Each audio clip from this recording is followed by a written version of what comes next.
Tá bom, gente. Olha, como a gente está aqui, a expectativa sempre é ouvir a pessoa falar e fazer uma apresentação. Vamos mudar isso aí? Comecei falando que eu tive uma startup. Tem gente que nesse momento está curioso de saber que startup foi. Você provavelmente está colocando meu nome no Google para ver se ele diz alguma coisa. E você sabe o que é ter uma startup há 20 anos atrás? Já vi internet, já vi startup. Não tinha investidor anjo, não tinha toda essa tecnologia. Na verdade, a minha startup rodava aqui no Brasil numa banda larga de 1 mega. E eu pagava exatos 20 mil reais por mês por esse 1 mega. Para rodar 120 servidores. Porque eu tinha um site de busca chamado Achei. Tá? E aí alguém vai falar, eu acho que eu lembro. Outros vão falar, não lembro desse. Quem lembra do Achei? A gente vai definindo a idade das pessoas assim, você vê, né? É uma forma bem sutil de dizer a idade das pessoas. Bom, o Achei surgiu junto, eu vou fazer uma mudança no meu bate-papo. O Achei surgiu junto com a internet, porque a internet no início era uma questão de saber o que eu tenho que fazer com esse negócio aí que eu não sei para que serve. Então o site de busca era bastante apropriado. Eu comecei o Achei, foi muito legal começar, porque a gente não tinha a menor ideia como rentabilizar ele, não tinha a menor ideia de onde vinha o dinheiro. O modelo que nós usamos era o modelo da TV. O modelo da TV é baseado em audiência, quanto mais audiência, mais espaço publicitário você tem para vender, você vende número de impressões, e foi assim que a gente começou. A gente só esqueceu um detalhe. E aí vem a sutileza, já que a gente está falando com muitas startups aqui.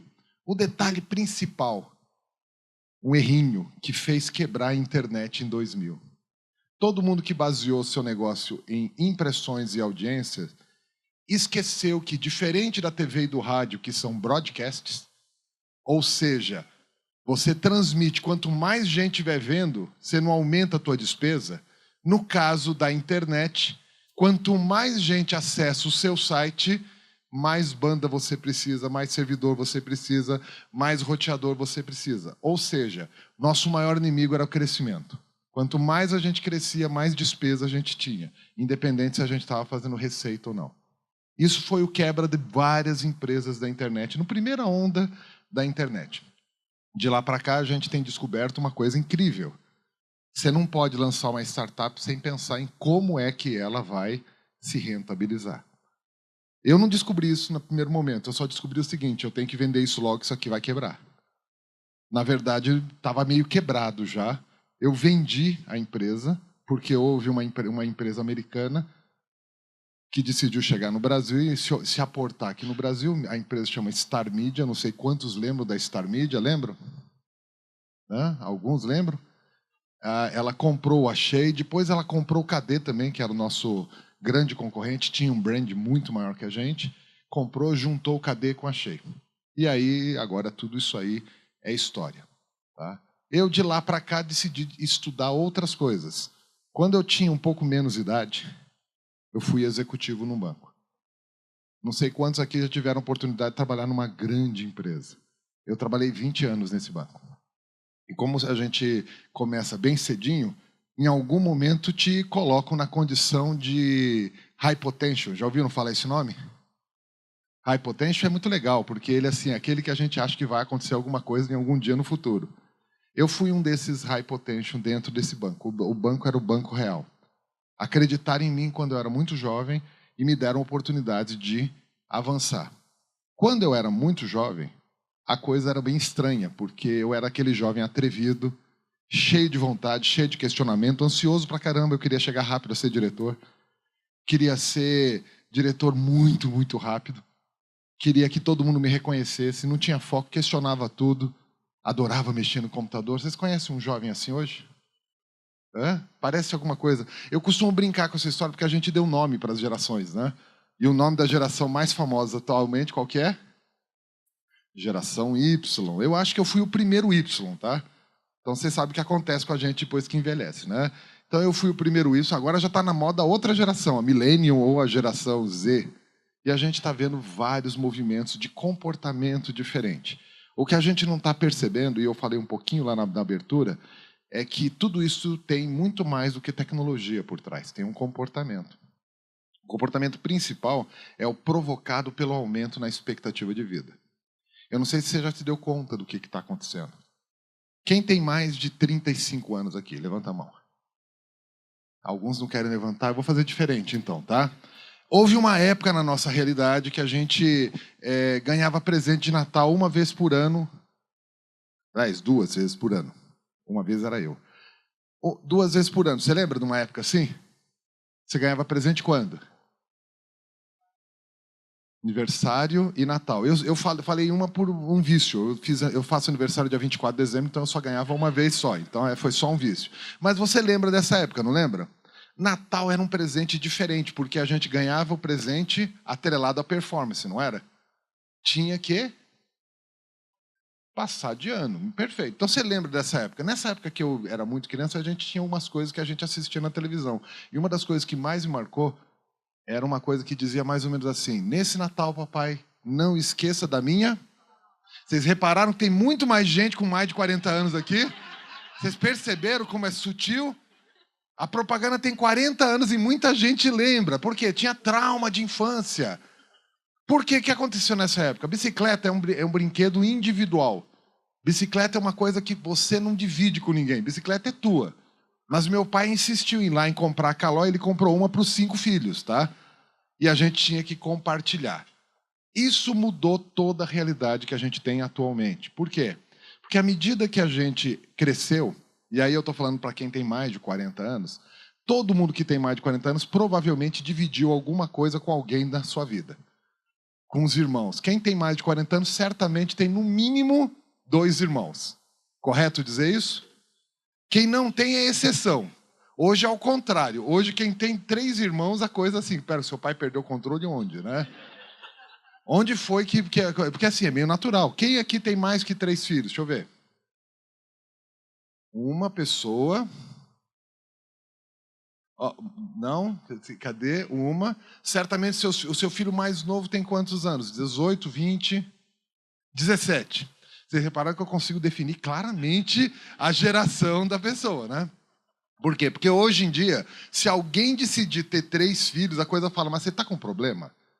É sério, você está fazendo isso de propósito, né? Ou você é milionário, não é possível. Tem gente que aqui pensa assim, eu tive um filho e não quero nunca mais essa experiência. Estou errado? Mudou o comportamento. Só que olha só o que tem de comportamento por trás de toda essa história. A gente está vivendo mais e a gente está vivendo diferente. Há 30 anos atrás, a gente com tranquilidade falaria uma frase muito fácil. Eu vou bem até os 60 anos. O que vier a mais? A frase está aí, vocês estão reparando, né? Por que há 30 anos atrás a gente falava 60 anos? Porque há 30 anos atrás, alguém de 60 anos realmente era idoso, como foi cadastrado. O código do idoso é estabelecido a partir de 60 anos por conta disso. Você não está prestando atenção o tempo todo, porque a gente vai vendo o mundo passar. Você lembra do filme De Volta para o Futuro? Todo mundo assistiu? Não precisa falar que não vou fazer bullying com você não, tá? Você assistiu em algum momento da sua vida, não assistiu? De Volta para você deve lembrar de 2 personagens. O Matt McFly e o Dr. Brown. Conhecido como aquele cientista louco, maluco, de cabelo branco, todo arrepiado, quase um Einstein estranho, né? Lembra do personagem? Pois bem, esse filme foi feito em 1984. Naquela época, o Dr. Brown tinha, na sua realidade, 47 anos de idade. Aquela era a imagem de alguém com 47 anos de idade. Você tá, não, mas imagina, não é. Isso foi só porque tinham que fazer um personagem mais velho. Não, não. Era 47 anos de idade. Ele está hoje com 78 anos de idade. Tá? Você está na dúvida, você fala, não, mas isso não era bem assim, não. Tá bom, você lembra de um outro filme, Indiana Jones? Lembra? Indiana Jones e a Última Cruzada? Não é esse filme. Eu estou falando do filme anterior, que eu não lembro qual que é o nome. Não sei se era a Última Cruzada, mas é o filme que ele contracena com o pai dele. Lembra disso? Não, é a Última Cruzada mesmo? Ah, ótimo. Então tem mais gente. Obrigado. Você lembra da Última Cruzada que o Indiana Jones, protagonizado pelo Harrison Ford, protagonizou o filme junto com o pai dele, que era o Indiana Jones Sênior, né? Que brincava com ele dizendo, você é Júnior, você é Júnior. E o protagonista era o Sean Connery. Lembra do Sean Connery? Você deve lembrar da imagem do Sean Connery, brincando inclusive com aquele guarda-chuva, um chapeuzinho. E ele com o guarda-chuva fez um monte de ave derrubar um avião. Lembra dessa cena? Legal. Você lembra dele velhinho, não lembra? Naquele filme, Sean Connery tinha exatamente 52 anos. Há 30 anos atrás. Essa era a realidade. Passado 30 anos, hoje as pessoas morrem com quantos anos? Se você tivesse que definir uma idade para as pessoas morrerem, quanto seria? Uns 80? Não está chegando nos 80? Normalmente a gente faz isso. A gente começa a fazer definição de idade que eu vou viver, pensando em quem está vivo. Você normalmente recorre a alguém da tua família que está vivo, não é? Quem que está vivo na tua família? Fulano, minha avó, está com tantos anos, a minha tia, a minha mãe. Você começa a achar e você acha que isso é uma garantia que você vai viver também mais, não é? Mas, na verdade, a gente olha quem está morrendo. Você já reparou que toda vez que alguém morre, a gente quer saber duas coisas?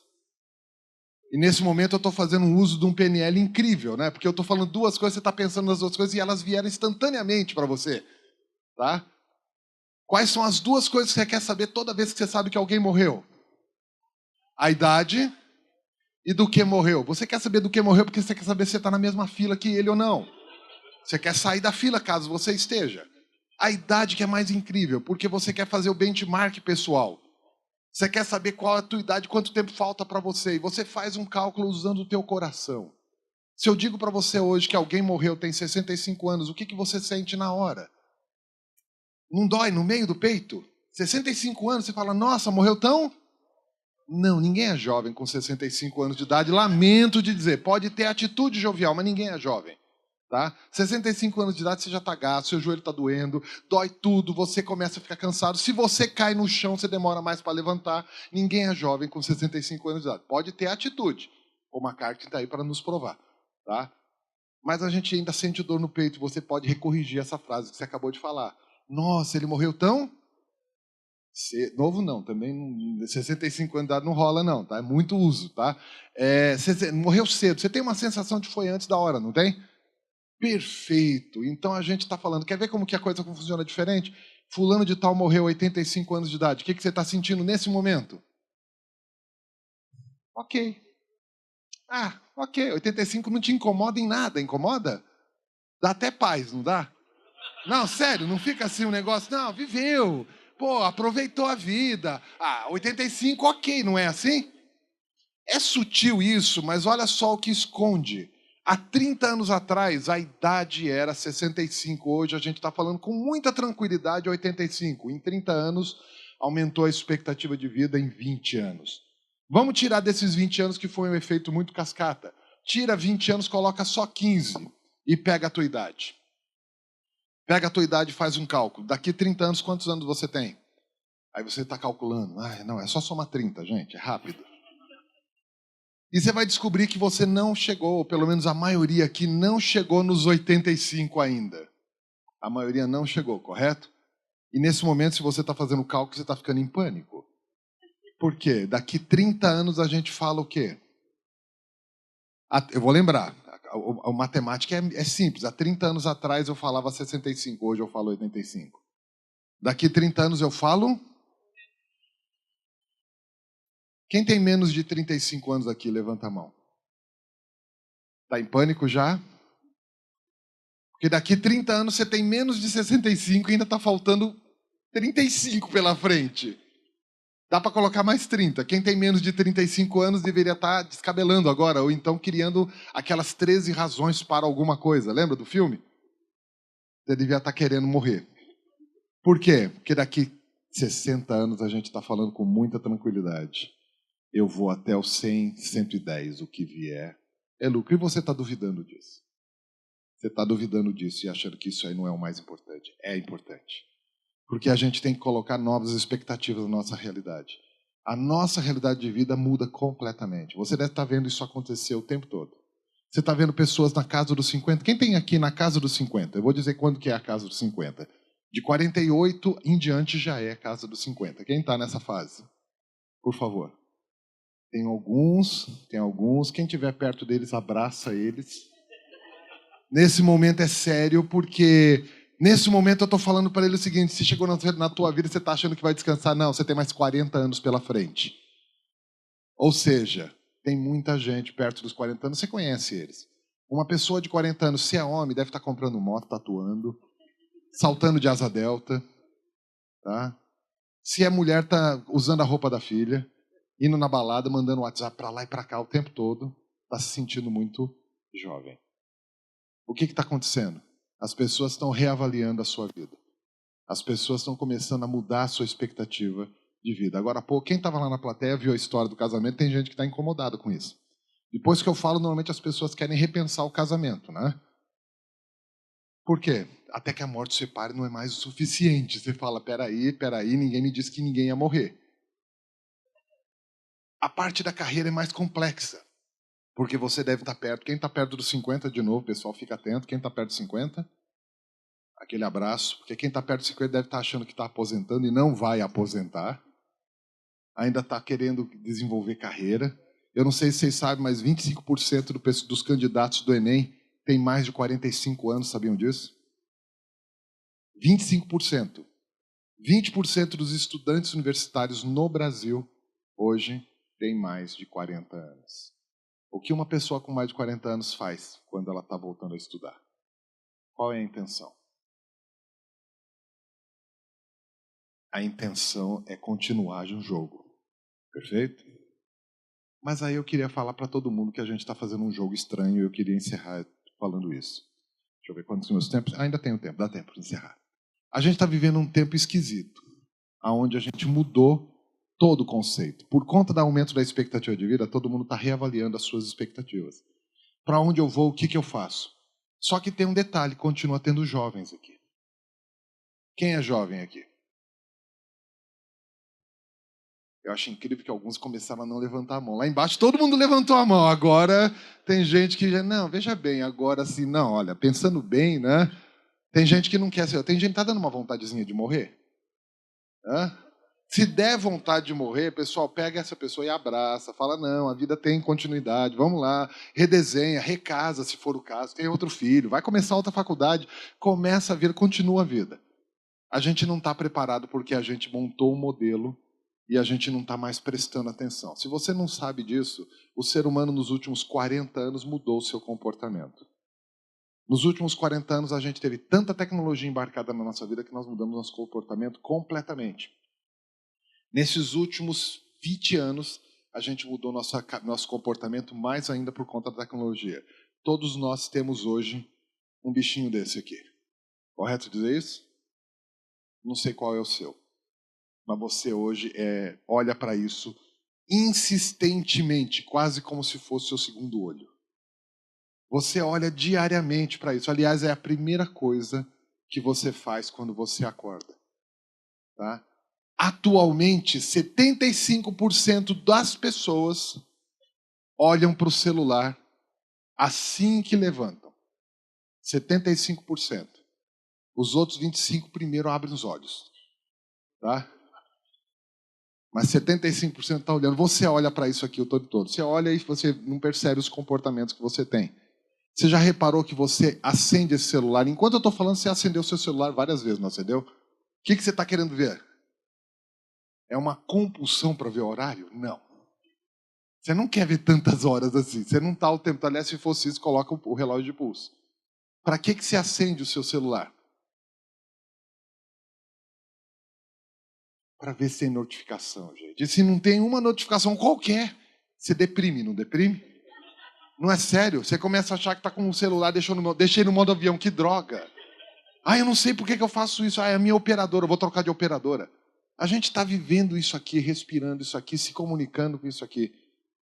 A gente começou a palestra aqui, estava vazio. Já tem um monte de gente chegando, porque deve ter alguém mandando WhatsApp. Essa aqui vale, vem aqui. O cara está falando umas coisas doidas aqui, vem aqui. O pessoal está se comunicando o tempo todo, inclusive um para o lado do outro.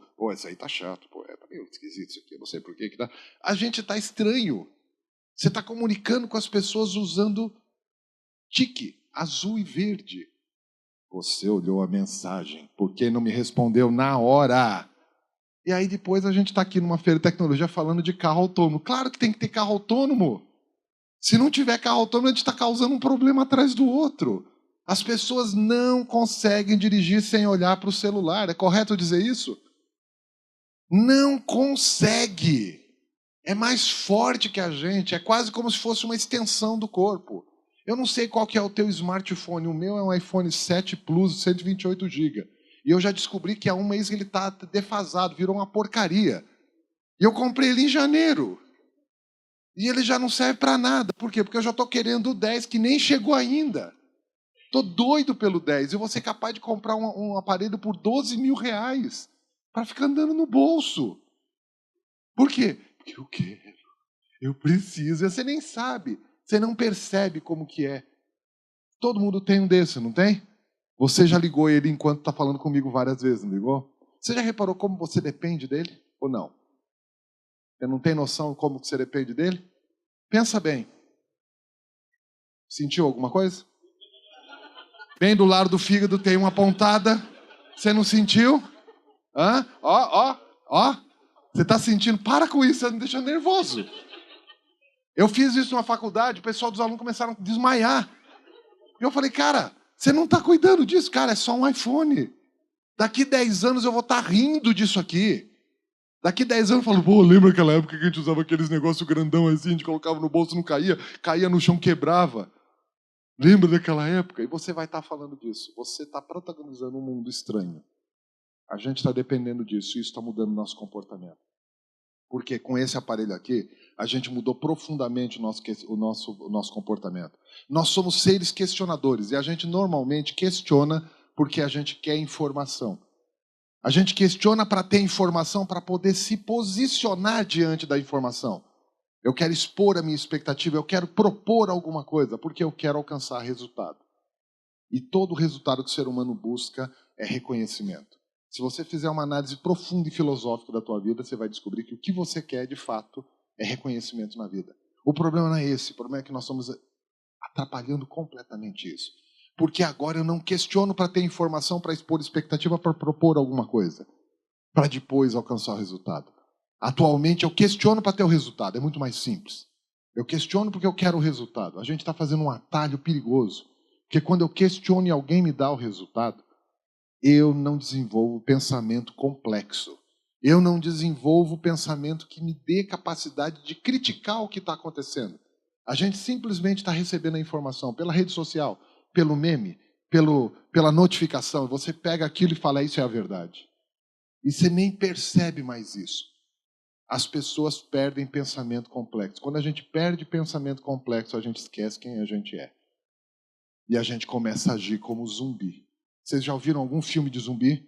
Todo mundo já viu algum filme de zumbi? Walking Dead é a série da hora. Mas todo mundo já viu algum filme de zumbi, não viu? Aqueles que tem um monte de zumbi que quer comer carne, não é? Carne humana, normalmente a sua, se você puder. Como é que o zumbi reage? O zumbi reage pelo barulho. O que fizer mais barulho atrai o zumbi. Vocês já repararam? Todo filme é assim? Parece que é uma situação. Nós estamos virando zumbis. Todo mundo é zumbi. Você vê a pessoa andando. Aham. E aí você vai onde tem mais barulho. Agora é Despacito. Opa, Despacito. Agora é aqui. Ah, não. Agora é o cara lá de Nova York que está matando todo mundo. Agora é o cara de Nova York que está mandando. É um absurdo.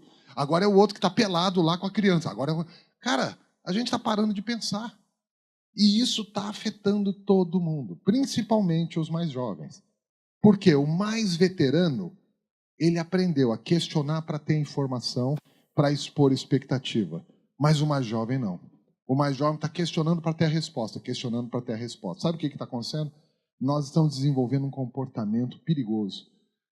Todos nós estamos ficando mais indiferentes.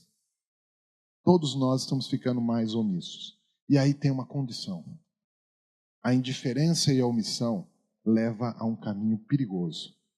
Ele tira da gente a disposição, tira da gente a motivação e deixa todo mundo indignado. Você já deve ter visto isso nas redes sociais.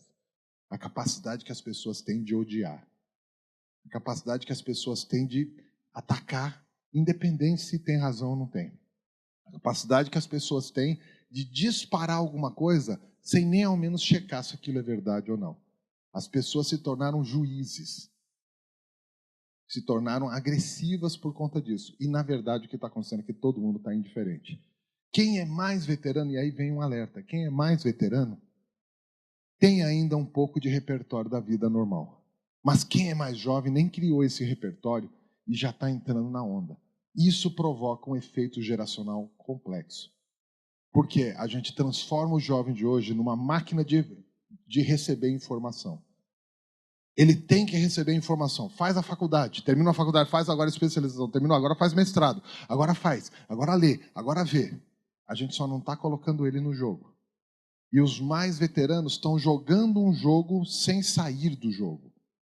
E eu não estou dizendo para o veterano abandonar e aposentar. Não existe mais aposentadoria. Esquece. O que muda agora é o nosso papel. Nós temos que ter várias carreiras. E temos que deixar o jovem mostrar a carreira dele. O jovem tem que entrar no jogo. Quem tem menos de 35 anos aqui? Tá muito mimimi. Vocês estão muito reclamões. Tá? E eu estou falando com autoridade. Você pode achar que é clichê, não é? Vocês estão reclamando que não tem a estrutura, não tem o país, não tem a política, que está tudo uma porcaria. Cara, sempre foi uma porcaria. Sempre foi ruim. Crise não é a nova. Sempre tivemos crise aqui. A crise que está acontecendo agora não é a maior crise. Já tivemos crises piores que essa. Se você não acredita, volte a 30 anos atrás. Volta na década de 80. E quem estava lá sabe do que eu estou falando. Aquilo era crise. Tá? A gente teve crises piores. Mas a crise de agora é a que dói mais para todo mundo. Sabe o que está acontecendo? O jovem está esperando que o mundo mude para ele entrar no jogo. E sabe o que acontece também? O veterano não sai do jogo. O veterano não sai do jogo e não deixa o mundo mudar. A gente tem que mudar o nosso mindset. Quem tem mais de 35 anos está na condição de veterano. Sabe o que a gente tem que estar fazendo? Novos desafios. Experimenta aquilo que você queria experimentar quando era mais jovem e não pôde. Vai no outro caminho, dá espaço. Deixa o outro tentar. Se você está numa empresa e você está gerindo algum grupo de jovens, você deve estar falando para o jovem aquilo que a gente fala o tempo todo. Calma. Quando você começa a falar calma para o mais jovem, você está falando para ele, não avança. Calma que você vai me atropelar. Calma. Se você está falando calma, você já está veterano, tá? Se você está falando também na minha época, também você já está veterano. Essa é uma convocação e é um recado que eu queria passar para vocês. Nós criamos uma geração de jovens brilhantes. Os jovens de hoje, eles são turbinados. Eles estudaram em escolas fantásticas. Eles tiveram toda a tecnologia à disposição deles a vida inteira. Está vindo uma nova geração que nem sabe o que é um mundo sem internet. Não tem ideia o que é um mundo sem internet. Assim como você não tem ideia o que é um mundo sem eletricidade. Está vindo uma nova geração. E a gente precisa dar espaço para eles criarem. Aqui está cheio de startup. Estou vendo que tem vários jovens aqui. Vocês vão enfrentar o diabo. Não tenha dúvida que vai ter gente para atrapalhar. Vai ter todo o mercado para atrapalhar. Vai ter toda a dificuldade que vocês imaginam. Agora, se vocês mantiverem a persistência e souberem lidar com as frustrações diárias, vocês vão vencer. A sua startup vai virar alguma coisa. E eu falo isso com a autoridade de quem tem mais de 50 anos. Quem tem mais de 50 aqui na sala sabe que eu tenho razão. O que sustenta uma ideia não é um investidor. O que sustenta uma ideia não é o brilhantismo da ideia. O que sustenta uma ideia é a perseverança, a persistência e a capacidade de lidar com um cenário dinâmico e em mudança. Vocês estão começando startups aqui. Vocês vão ver muita gente, vocês vão trocar ideias. Se você quer uma sugestão, mantenha a perseverança. Seja persistente. Persistente é diferente do insistente. O insistente bate na mesma tecla. O persistente muda de cenário, muda a estratégia. Ele mantém o foco, mas ele muda a estratégia. Então, seja persistente. Não desiste. Porque quem desiste já perdeu o jogo. Não desista da sua ideia. Pode ser que ela não vire você milionário. E eu vou dizer uma coisa. Essa ideia que você está criando agora, ela é temporária. Ela não vai durar pelos próximos 90 anos. Ela vai se transformar. A sua vida vai se transformar. Há 30 anos atrás eu achava que eu ia ser executivo num banco para o resto da vida.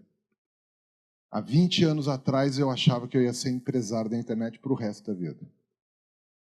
Nos últimos 10 anos eu sou escritor. pessoal da Abril, eu sempre falo com eles porque eu tenho lá um blog na exame.com. Hoje eu sou escritor. Nos próximos 30 anos eu não sei o que eu vou ser, mas certamente eu sei que eu vou transformar. Tudo que a gente faz atualmente é temporário. Tudo. Qualquer coisa que você fizer é temporário. Pode ser temporário de 1 mês, pode ser temporário de 20 anos. Ainda assim, é temporário. Portanto, persista, muda de estratégia, mas não desiste, porque vocês estão diante de um cenário absolutamente melhor do que jamais aconteceu. É o mundo das startups que vai mudar esse mundo. E quem está mais jovem aqui tem uma missão: entrar no jogo. Mesmo que o jogo não esteja pronto. Mesmo que o jogo tenha dificuldade. Porque é assim que a gente vive. Tá bom? Obrigado, pessoal. Terminou o tempo.